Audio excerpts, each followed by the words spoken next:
त्याग कोई साधु का ही धन नहीं है। त्याग तो चाहे जो चाहे वो कर सकता है। देहाध्यास का त्याग करना ये सबके हाथ की बात है, और परमात्मा को प्रेम करना ये सबके हाथ की बात है। परमात्मा को व्यंजन देना गरीबों के हाथ की बात नहीं है। परमात्मा को ऊंचे ऊंचे पदों से, श्लोकों से संतुष्ट करना ये अनपढ़ व्यक्तियों के हाथ की बात नहीं है।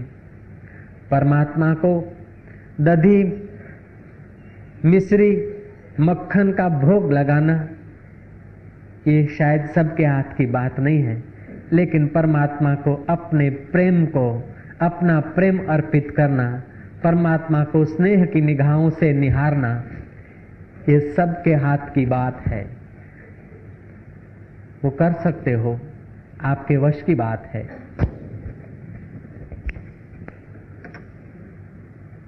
परमात्मा को स्नेह करना कठिन भी नहीं है। संसारी को स्नेह करोगे तो उसकी इच्छाएं पूरी करते करते नाक में दम आ जाए, और परमात्मा को स्नेह करोगे तो परमात्मा को तो कोई इच्छा ही नहीं, परमात्मा को स्नेह करोगे तो परमात्मा तुम्हें परमात्मा रूप में जगा देगा। ज्ञानी की सेवा करना आसान है, लेकिन उसको खुश करना कठिन है।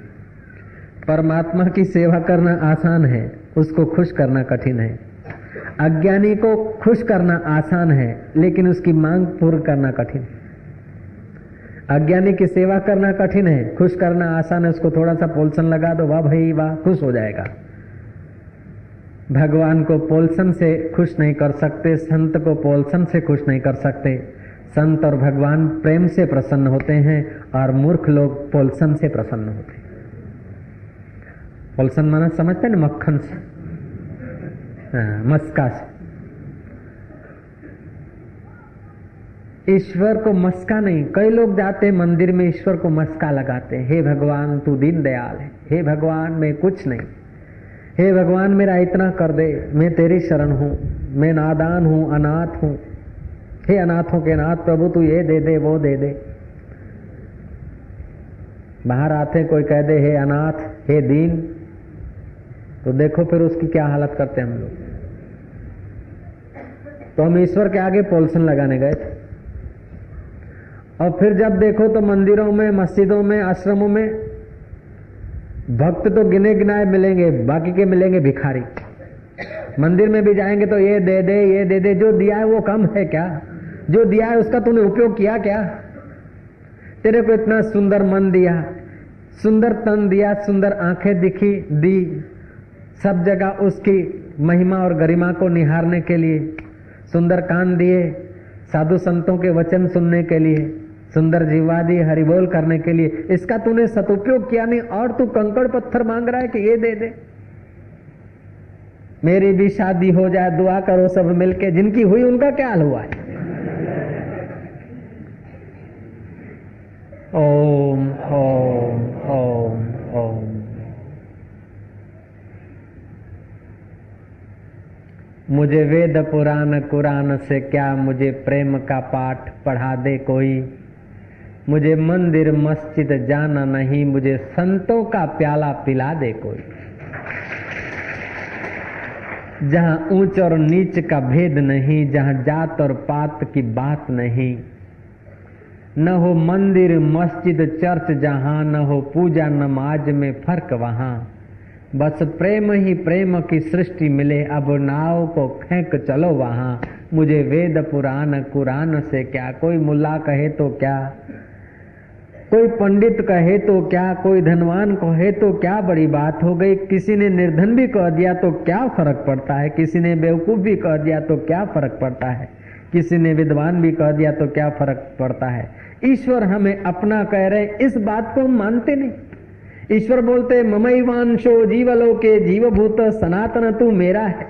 ईश्वर कह रहे तू मेरा, इस बात को हम मूल्य नहीं देते। और संसारी लोग जो मरने वाले वो बोलते मैं तेरा हूं, फिक्र मत करना, मैं बैठा हूं कह के गए सेठ जी।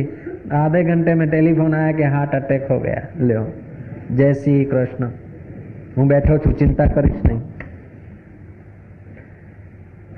तो मैंने प्रार्थना की थी कि हमारा 3 शरीर है।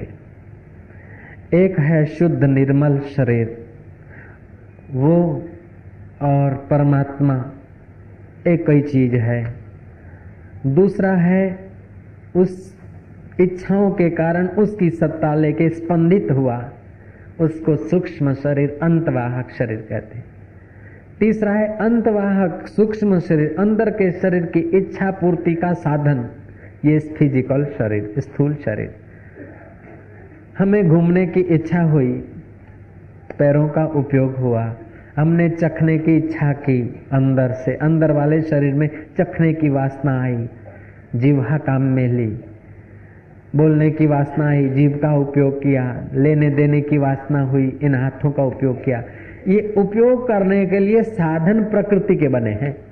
हकीकत में ये साधन जो है शरीर, ये हमको एक साधन मिला है, इसको हम लोग मैं मानने की गलती कर लेते और ऐसा कुंडाला पका हो गया, ऐसी रेखा खिंच गई, इस रेखा से बाहर जा नहीं सकती।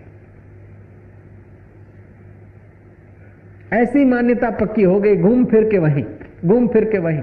और सौदागर का नौकर लकड़ी मार रहा है, चाबुक मार रहा है, लेकिन खच्चर और घोड़े इधर से उधर, उधर से उधर उसी कुंडाले में। ऐसे ही हमारा मन खच्चर और घोड़ों की नाई, दुकान थी घरे, घरे थी दुकान ने, वहू पासे थी गया तो सासू पासे, सासू पासे थी वहू पासे, वहू पासे थी छोकरा पासे, छोकरा पासे टीवी, टीवी थी गया तो रेडियो आया तो छीकणी मान, छीकणी छोड़ी तो दांतण पकड़્યું, दांतण छोड़ी फलाणું पकड़્યું, फलाणું छोड़ी પછી કે આ મારું છે એ पकड़્યું। अरे जिससे सब पकड़ा जाता है उस यार में आराम करने का भी थोड़ा समय निकालो। एक छोड़ के दूसरा, दूसरा छोड़ के तीसरा, इसलिए कठिन हो रहा है। अष्टावक्र मुनि कहते हैं असमाधिर अविक्षेपान मुमुक्षुर्न चेतराह निश्चित्य कल्पितम पश्यन ब्रह्मे वास्ते महाशय। जिसका महाशय है, जिसका महान आशय है, हम कहते हैं क्यों जी महाशय, ये आदर की भाषा है, शिष्टाचार है। वास्तव में महाशय तो वह है जिसका तुच्छ कोई आशय नहीं, जिसका इस फिजिकल शरीर में कोई आशय नहीं, जिसका अंतवाहक शरीर में कोई आशय नहीं, जिसका महाशय हो गया, जैसे विराट आकाश की कोई सीमा नहीं, आशय जिसका कोई सीमित नहीं, जिसकी कोई आशय की आकृति नहीं, ऐसा जिसका आशय है उसको बोलते महाशय। वास्तव में महाशय कबीर हैं, महाशय नानक हैं, महाशय शंकराचार्य हैं, महाशय लीलाशाह बापू हैं, महाशय सुकरात हैं, महाशय समस्त वेद हैं, महाशय बुद्ध पुरुषों को ही महाशय कहा जाता है, जिनका कोई आशय नहीं, तुच्छ आशय नहीं। ऐसा आशय है कि उसमें सब आशय छोटे हो जाते हैं। तो भोले बाबा छंदावली में कहते हैं कर्ता समाधि है नहीं जिसमें नहीं विक्षेप है, वो बुद्ध पुरुष, वो ज्ञानवान। सुख पाने के लिए समाधि नहीं करता, समाधि उसके चित्त का स्वभाव हो जाए कोई बात नहीं।